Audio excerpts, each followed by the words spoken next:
रे अरे काही माग जाय ना जसं माग कोण घ्यायला माग जा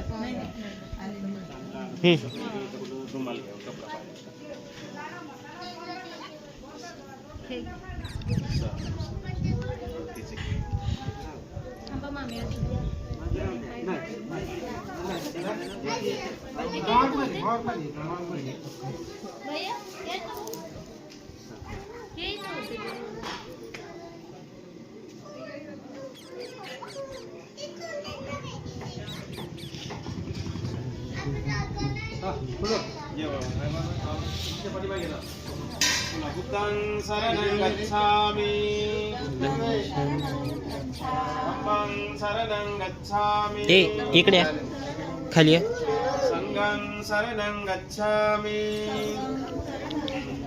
बुद्धं शरणं गच्छामि धम्मं शरणं गच्छामि मागे मागे संघं शरणं गच्छामि याचे ते पायातले काढा बरं बुद्धं शरणं गच्छामि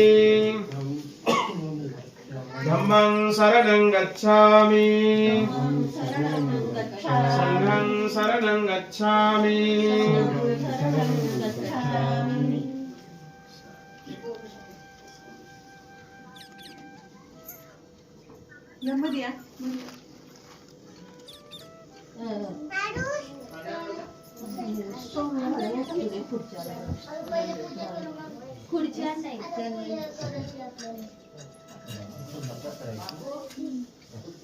बस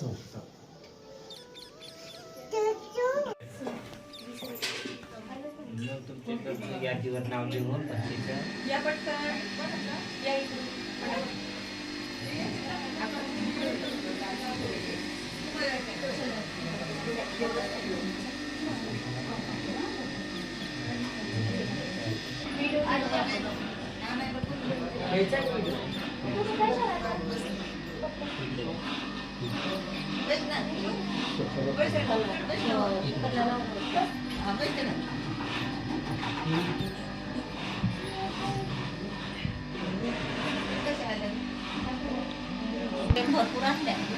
महाकारुणिक तथागत भगवान बुद्ध महामानव बोधिसत्व डॉक्टर बाबासाहेब आंबेडकर आजच्या या मंगलमय प्रसंगी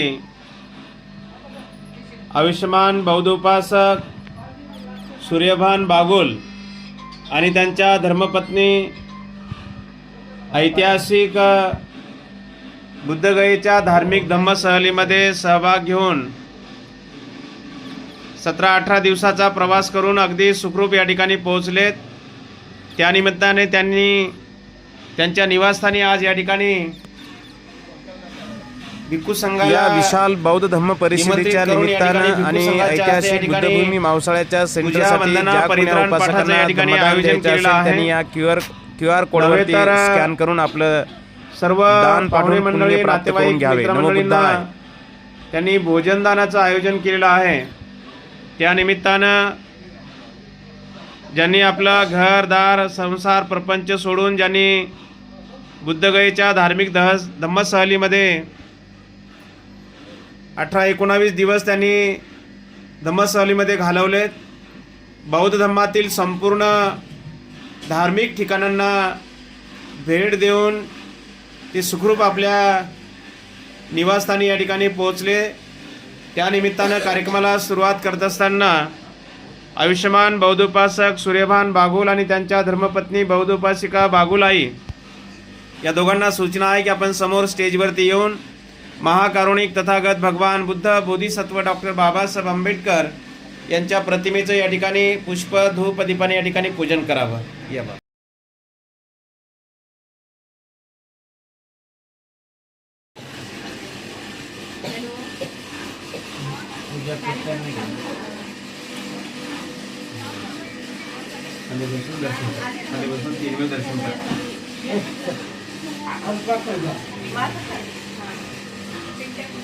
बुद्धं नमामि धम्मं नमामि संघं नमामि. सर्वांनी हात जोडावा. सर्वांनी हात जोडून शांत चित्ताने एकाग्र चित्ताने मी म्हणतो त्याप्रमाणे आपण सर्वांनी बोलावं. अरहं सम्मा संबुद्धो भगवा बुद्धं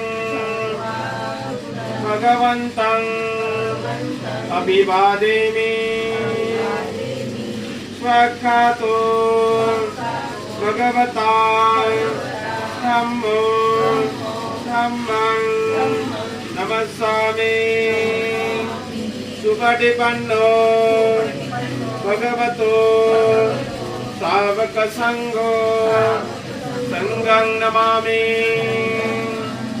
ओकास वन्दामि वन्ते द्वारतैलं कथं शापं अपराधं क्षमतु मे भन्ते. द्वितीयंपि तृतीयंपि ओकास वन्दामि वन्ते द्वारतैनं कथं शापं अपराधं क्षमतु मे भन्ते. ओकास अहं भन्ते त्रिशरणेन सह पंचशीलं धम्मं याचामि. अनुग्रहं कृत्वा शीलं देत मे भन्ते. द्वितीयंपि तृतीयंपि अहं भन्ते त्रिशरणेन सह पंचशीलं धम्मं याचामि. अनुग्रहं कृत्वा शीलं देत मे भन्ते. नमो तस्स भगवतो अरहतो सम्मा सम्बुद्धस्स. नमो तस्स भगवतो अरहतो सम्मा सम्बुद्धस्स.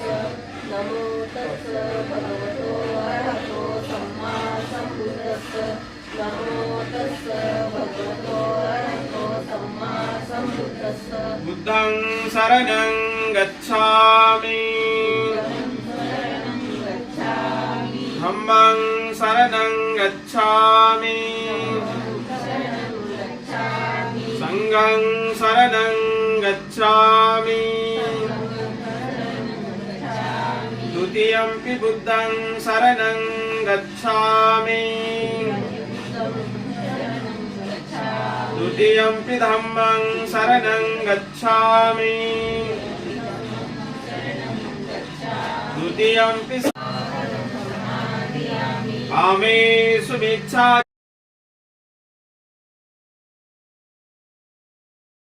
सागर बोधीजी श्रद्धा संपन्न बागुल परिवार आणि या ठिकाणी सर्व जमलेले बौद्ध उपासक उपासिका माता भगिनी बांधवांनो, खरं तर या कार्यक्रमाच्या अनुषंगाने बोलण्यासारखं खूप आहे, परंतु आपल्याकडे वेळ कमी आहे कारण आज रविवार आहे आणि पुढचा एक कार्यक्रम आहे आणि तो कार्यक्रम आहे कन्नडला.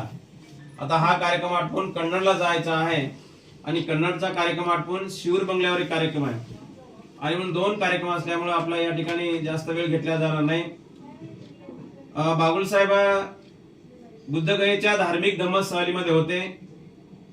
बौद्ध धर्मातले महत्वपूर्ण 4 ठिकाणे त्यांनी बघितले, परंतु या 4 ठिकाणाच्या व्यतिरिक्त जवळपास छोटे मोठे 70-72 ठिकाणे त्यांना आम्ही दाखवलेले आहेत. त्यापैकी एक वैशाली म्हणून आहे, ज्या ठिकाणी भगवंताला आम्रपालीनं भोजन दान दिलं, भिक्खू संघाला भोजन दान दिलं आणि आपलं 500 एकर असलेलं आम्रवन भिक्खू संघाला दान दिलं. ते ठिकाण स्वतः बागुल साहेबांनी या धम्म सहलीमध्ये बघितलेलं आहे. तर या वैशालीमध्ये भगवंतानी आपलं महापरिनिर्वाण जाहीर केलं होतं माघ पौर्णिमेला. माघ पौर्णिमा ही फेब्रुवारी महिन्यामध्ये येत असते आणि या माघ पौर्णिमेला भगवंतानी स्वतःचं महापरिनिर्वाण जाहीर केलं की आजपासून माझं 3 महिन्यांनी महापरिनिर्वाण होणार आहे. या घोषणेचा लक्षामध्ये घेऊन आपण बुद्धभूमी मावसाळा येथे मागील 26 वर्षापासून धम्म परिषदेचं आयोजन करत असतोय. या पौर्णिमेला बौद्ध साहित्यामध्ये आयु पौर्णिमा म्हणून साजरी करतात. ती आयु पौर्णिमा आपण मावसाळ्यामध्ये गेल्या 26 वर्षापासून आपण मोठ्या उत्साहामध्ये साजरी करत असतो. धम्म परिषदेचं आयोजन करून ती पौर्णिमा साजरी करत असतोय. याही वर्षी 2 फेब्रुवारीला ती पौर्णिमा येत आहे, माघ पौर्णिमा. 2 फेब्रुवारी 2026 रोजी 26वी विशाल बौद्ध धम्म परिषद संपन्न होत आहे. या धम्म परिषदेला 5-6 देशाचे बाहेरचे बनतेजी, जपानचे धर्मगुरू, थायलंडचे धर्मगुरू, श्रीलंकेचे धर्मगुरू उपस्थित राहून मार्गदर्शन करणार आहेत. आणि सांगायचं तात्पर्य असं आहे की या वैशालीला भगवंताने माघ पौर्णिमेच्या मंगलमय दिनी आपलं महापरिनिर्वाण जाहीर केलं. आणि महापरिनिर्वाणाच्या वेळेला जाहीर जेव्हा ती घटना जाहीर केली तेव्हा भगवंताचा पटशिष्य भिक्षू आनंद यांनी भगवंताला एक प्रश्न केला की भगवान, आपल्या महापरिनिर्वाणानंतर आमचा शास्ता कोण, आमचा मार्गदाता कोण? तेव्हा भगवंताने भिक्षू आनंदाला सांगितलं की माझ्या महापरिनिर्वाणानंतर तुमचा शास्ता हा धम्म राहील. लक्षामध्ये, जो धम्माला पाहिल तो मला पाहिल, जो धम्माची सेवा करेल तो माझी सेवा करेल. आणि माझ्या महापरिनिर्वाणानंतर जे कोणी उपासक उपासिका, जे कोणी भिक्खू भिक्खुनी या 4 ठिकाणाला भेट देतील. म्हणजे कोणते 4 ठिकाण आहेत की ज्या ठिकाणी सिद्धार्थ गौतमाचा जन्म झाला ते ठिकाण लुंबिनी वन, जे की आज नेपाळमध्ये आहे, त्याही ठिकाणाला बागुल परिवाराने भेट दिलेली आहे. भगवंतानी दुसरं ठिकाण सांगितलं की ज्या ठिकाणी सिद्धार्थ गौतमाला सम्यक संबोधीचा साक्षात्कार झाला, दुःखमुक्तीचा मार्ग मिळाला, ते ठिकाण म्हणजे बुद्धगया. ते ठिकाण सुद्धा बागुल परिवाराने बघितलेलं आहे. तिसरं ठिकाण आहे ज्या ठिकाणी भगवंतानी धम्माचं चक्रगतिमान केलं, धम्माचा पहिला उपदेश केला, आपल्या धम्माचा पहिलं प्रवचन ज्या ठिकाणी दिलं, 5 परिव्राजकांना भिक्खू संघाची दीक्षा दिली, ते ठिकाण आहे सारनाथ. सारनाथ सुद्धा या धम्मसहलीमध्ये बागुल परिवाराने बघितलं. आणि भगवंताचं 4थं ठिकाण आहे ते म्हणजे ज्या ठिकाणी भगवंताला महापरिनिर्वाण प्राप्त झालं ते ठिकाण आहे कुशीनगर. तर या कुशीनगरला सुद्धा बागुल परिवाराने भेट दिलेली आहे. या 4 ठिकाणाला भगवंतांनी सांगितलं की या 4 ठिकाणाला जे कोणी उपासक उपासिका भिक्खू भिक्खुनी भेट देतील ते जीवनामध्ये खऱ्या अर्थानं धन्य ठरतील. आणि म्हणून या भगवंताच्या वाणीचा विचार मनामध्ये घेऊन, लक्षामध्ये घेऊन बुद्धभूमी मावसाळा येथून आपण गेल्या 18 वर्षापासून बुद्ध दर्शन धार्मिक धम्म सहलीचं आयोजन करत असतो. याचं कारण एकच आहे की आपल्या उपासकांना भगवंताचे प्रत्येक धार्मिक ठिकाणाची माहिती व्हावी, प्रत्येक ठिकाणाचं दर्शन लाभ व्हावा. ज्या ठिकाणी भगवंताच्या जे काही इतिहास घडलेला आहे तो इतिहास आपल्या उपासकांना माहिती व्हावं. इतर धर्मामध्ये 33 कोटी देव मानतात, परंतु या 33 कोटी देवांचा इतिहास जर आपण बघितला तर एकदम भाकड कथा सांगितल्यासारखा इतिहास दिसतोय. परंतु भगवंताचा इतिहास हा जिवंत इतिहास आहे आणि पुराव्याने सिद्ध इतिहास आहे. आणि त्या संपूर्ण ठिकाणांना भेट दिली पाहिजे, प्रत्येक उपासकांना माहिती झाली पाहिजे. हा विचार लक्षामध्ये घेऊन आपण गेल्या 18 वर्षापासून धार्मिक धम्म सहलीचं आयोजन करत असतो. बागुल साहेबांनी अगदी शेवटच्या दिवशी निश्चित त्यांचं काहीतरी पुण्यकर्म आहे. लोक 1-1 महिना 2-2 महिने तारीख बुक करतात आणि अगदी शेवटच्या दिवशी 1 दिवस अगोदर बागुल परिवाराने सहज भास्करराव घाटे आमच्या मावसाळ्याचे उपासक आहेत, त्यांना सहज फोन केला आणि बनतेची जागा उपलब्ध आहे का? तर मी म्हटलं बा जागा तर उपलब्ध नाही, आमचे 1-2 उपासक आम्ही कॅबिन मध्ये घेऊ. तर आमच्या आचार्याचा एक माणूस आणि मी आम्ही कॅबिन मध्ये बसलो आणि 2 जागा आम्ही बागुल परिवारांना ऍडजस्ट करून दिल्या.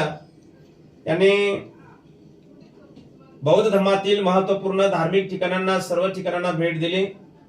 बागुल परिवाराने जीवनामध्ये फार मोठं कुशल कर्म केलं आहे. कारण माणसाच्या जीवनामध्ये सर्व काही उपलब्ध होऊ शकते, परंतु या 4 ठिकाणांना भेटी देणं हे अत्यंत महत्वाचं आहे.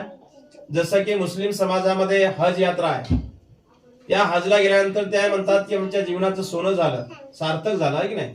हिंदू धर्मामध्ये चारिधाम करतात. चारिधाम केलं का लोक म्हणतात आमच्या जीवनाचं सोनं झालं आहे की नाही. तसं बौद्ध धर्मामध्ये या 4 ठिकाणांना भेट देऊन बागुल परिवार या ठिकाणी सुखरूप पोहोचलेले आहेत. त्या निमित्तानं त्यांनी आपल्या निवासस्थानी भिक्षूंना निमंत्रित करून त्यांनी या ठिकाणी या कार्यक्रमाचं आयोजन केलं. नव्हे तर या ठिकाणी सर्व नातेवाईकांना, पाहुणे मित्रमंडळींना त्यांनी फार मोठं आयोजन करून भोजन दानाची व्यवस्था या ठिकाणी केलेली आहे. निश्चित आपण आपल्या जीवनामध्ये एक वेळ का होईना आपण बुद्धगयेला, धार्मिक ठिकाणांना आपण भेट दिली पाहिजे, लक्षामध्ये. आणि म्हणून आपण बागुल परिवारांचा आदर्श डोळ्यासमोर ठेवून एक वेळ का होईना आयुष्यामध्ये, बाकी घर दार संसार प्रपंच काम धंदे हे तर मरेपर्यंत आहे की नाही, परंतु आपण आयुष्यामध्ये एक वेळ का होईना आपण धार्मिक धम्मस्थळीमध्ये सहभाग घेऊन आपण बुद्धगयेच्या धार्मिक ठिकाणांना आपण भेट दिली पाहिजे. ज्या ठिकाणी भगवंतानी ध्यान केलं, ज्या ठिकाणी भगवंत वावरले, ज्या ठिकाणी भगवंतानी वर्षावास केला, ज्या ठिकाणी भगवंतानी खडतरशी 6 वर्ष तपश्चर्या केली, त्या ठिकाणाला सुद्धा भेट दिलेली आहे. ज्या ठिकाणी भगवंताला सुजातानं खीर दिली, त्या ठिकाणाला साहेबांनी भेट दिलेली आहे. ज्या ठिकाणी सुजाता राहत होती त्या राजमहालाला त्यांनी भेट दिलेली आहे, लक्षामध्ये. बिंबिसार राजाने भगवंताला वेळुवन दिलं, त्या वेळुवनाला बागुल परिवाराने भेट दिलेली आहे. ज्या ठिकाणी भगवंताला ज्ञान प्राप्ती झाली, तो बोधिवृक्ष आजही जिवंत आहे.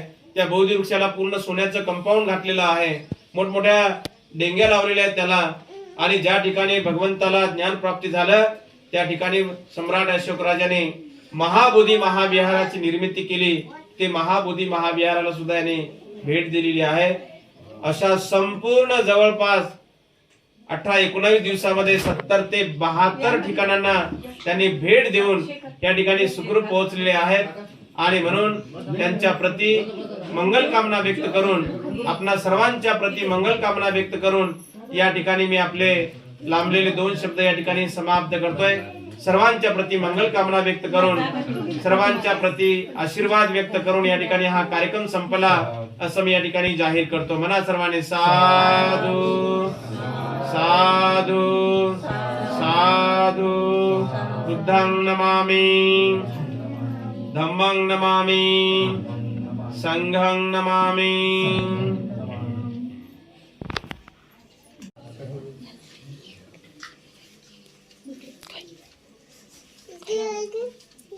ते बघते देते.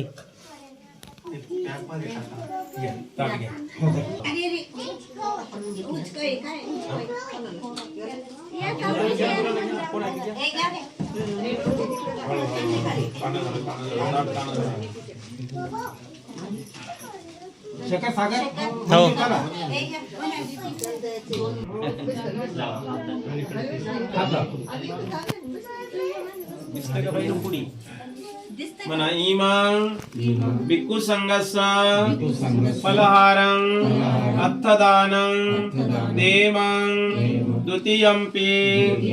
इमां भिक्खु संघस्य फलहारं अर्थदानं देवं द्वितीयंपि. इमां भिक्खु संघस्य फलहारं अर्थदानं देवं भन्तेजी. आम्ही आमच्या दीर्घ सुखासाठी पुण्यकर्म म्हणून आमच्या परिवाराकडून भिक्खू संघास फलहार आर्थिक दान देत आहोत. या दानाचा भिक्खू संघाने स्वीकार करावा असे आम्ही दुसऱ्यांदा तिसऱ्यांदा विनंती करतो. दानं ददन्तु सद्दायं शीलं रक्षन्तु सर्वदा. भावना विरता हुन्तु गच्छन्तु देवतागता.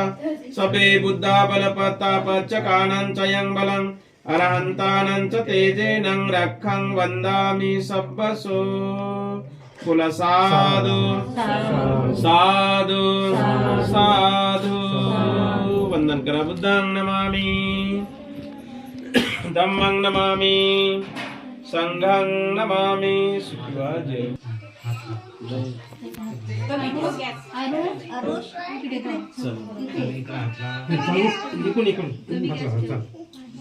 इमां चिवरं भिक्खु संघस्य दानं देमं द्वितीयम्पि तृतीयम्पि इमां चिवरं भिक्खु संघस्य दानं देमं पंतेजी आम्ही आमच्या दीर्घ सुखासाठी पुण्यकर्म म्हणून आमच्या परिवाराकडून भिक्खु संघास शिवरदान फलदान आर्थिक दान देत आहोत.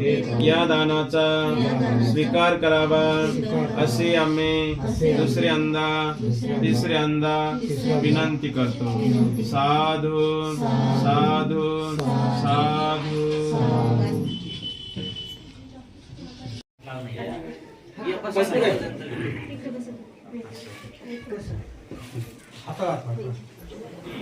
मना आदिवासे तुनो बनते भोजनं सहपानिनं परिकल्पितं अनुकंपं उपादाय पटिगन्नातो उत्तमं द्वितीयम्पि आदिवासे तुनो बनते भोजनं सहपानिनं परिकल्पितं अनुकंपं उपादाय पटिगन्नातो उत्तमं तृतीयम्पि आदिवासे सुनोबन्ते भोजनं सहपानिनं परिकल्पितं अनुकंपं उपादाय पटिगन्नातो उत्तमं पंतेजी आम्ही आमच्या दीर्घ सुखासाठी पुण्यकर्म म्हणून आमच्या परिवाराकडून भोजनदान देत आहोत. या भोजनाचा स्वीकार करावा असे आम्ही दुसऱ्यांदा तिसऱ्यांदा विनंती करतो. साधू साधू साधू. बुद्धं नमामि धम्मं नमामि संघं नमामि. जय हो.